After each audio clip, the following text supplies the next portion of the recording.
Bom dia, eu sou a professora Fabiana Volpato, do Núcleo Regional de Educação de Dois Vizinhos.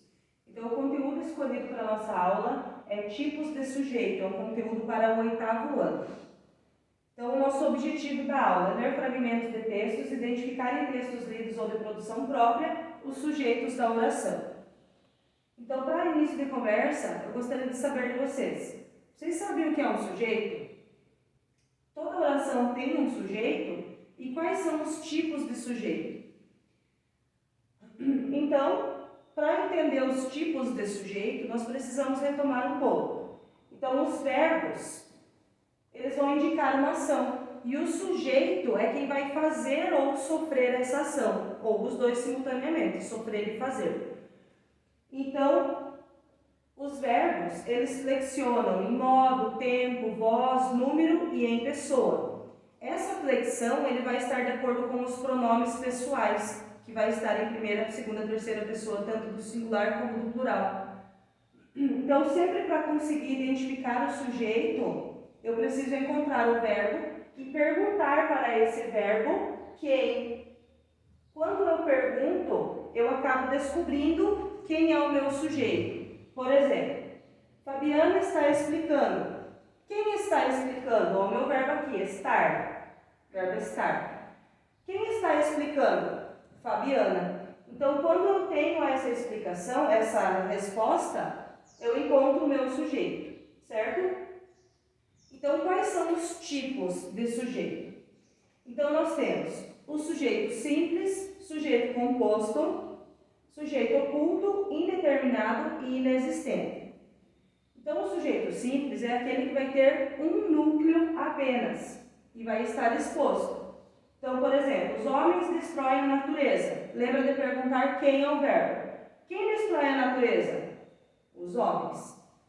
Quem está explicando? Fabiana. Então, quando eu tenho apenas um, mesmo que ele esteja no plural, quando eu tenho apenas um núcleo, ele vai ser sujeito simples, porque é algo simples, um só. Sujeito composto é quando eu tenho dois ou mais. Por exemplo, as vacas brancas e os touros pretos pastavam. Lembra de perguntar quem é o verbo? Quem pastavam? As vacas brancas e os touros pretos. Então, eu tenho dois núcleos. Aqui outro exemplo. Marivane e Vilmar estão assistindo. Quem estão assistindo? Marivane e Vilmar. Então, quando eu tenho dois núcleos, nós chamamos de sujeito composto. Entendido até aí? Ok. Sujeito oculto. Então, o sujeito oculto, ele não vai estar explícito. Ele vai estar escrito, não vai estar escrito, mas através da flexão verbal, nós vamos conseguir identificar quem está fazendo ou sofrendo essa ação. Então, estamos sempre alertas para com os aumentos abusivos dos preços. Lembra de perguntar quem é o verbo? Quem estamos sempre alertas?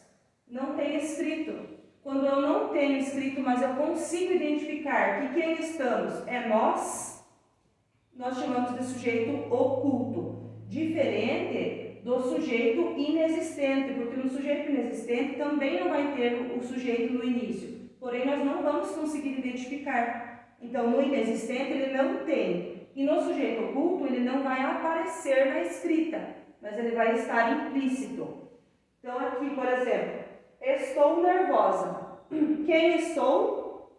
Eu. Ele não está escrito, porém, dá para ser identificado através da flexão verbal, que é o verbo estar, estou, nesse caso.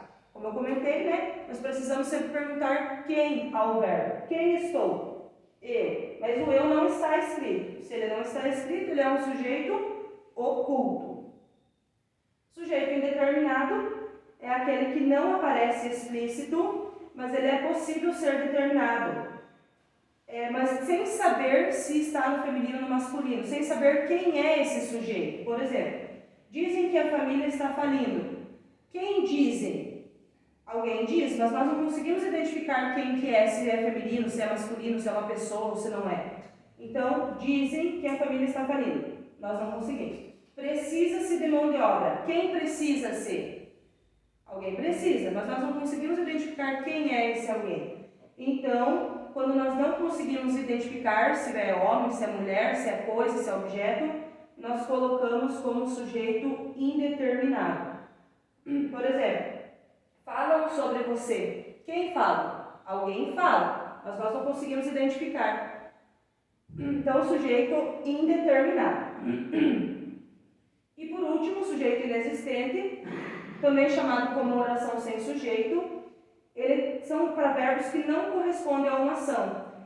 Então, nós temos três opções: verbos indicando fenômenos da natureza, o verbo haver no sentido de existir, e o verbo fazer indicando tempo ou clima. Então, por exemplo, choveu na Argentina e fez sol no Brasil. Quem choveu? Nós não tem nada que explique, ele não tem um sujeito oculto, não tem um sujeito indeterminado, então ele é um sujeito inexistente, porque ele não existe, ele não tem como nós identificarmos. Houve um grave acidente na avenida principal. Quem houve um grave acidente? Nós não conseguimos identificar, então ele é um sujeito inexistente. Faz meses que não a vejo. Quem faz meses? Não tem nenhuma explicação, então sujeito inexistente. Aqui nós temos mais um exemplo. Há dias que não estamos bem. Então, quem há dias? Não tem. Então, quando nós não temos, sujeito inexistente. Então, para revisar, sujeito simples, apenas um núcleo, mesmo que esteja no plural. Sujeito composto, dois ou mais núcleos, mesmo que esteja no singular. Sujeito oculto não vai estar escrito, porém com uma flexão verbal nós vamos conseguir identificar em que número de pessoa ele vai estar sendo flexionado. Sujeito indeterminado, quando nós não conseguimos identificar se é feminino, se é masculino, se é coisa, se é objeto. E o sujeito inexistente, quando ele não vai ter uma explicação, não vai existir. Então vamos ler um trecho de um conto. O nome do conto é Chuva Abençonhada, para conseguir identificar os tipos de sujeito no conto. Chuva, abençonhada. Agora a chuva cai, cantarosa, abençoada. O chão, esse de gente indígena, vai ganhando variedades de belezas. Estou espreitando a rua como se estivesse à janela do meu inteiro país, enquanto lá fora se refletem os charcos, a velha Tristeza. Vai arrumando o quarto. Para a tia Tristeza, a chuva não é assunto de clima, mas recado dos espíritos.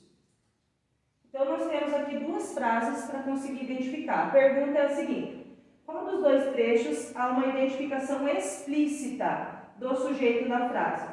E indique qual é esse sujeito.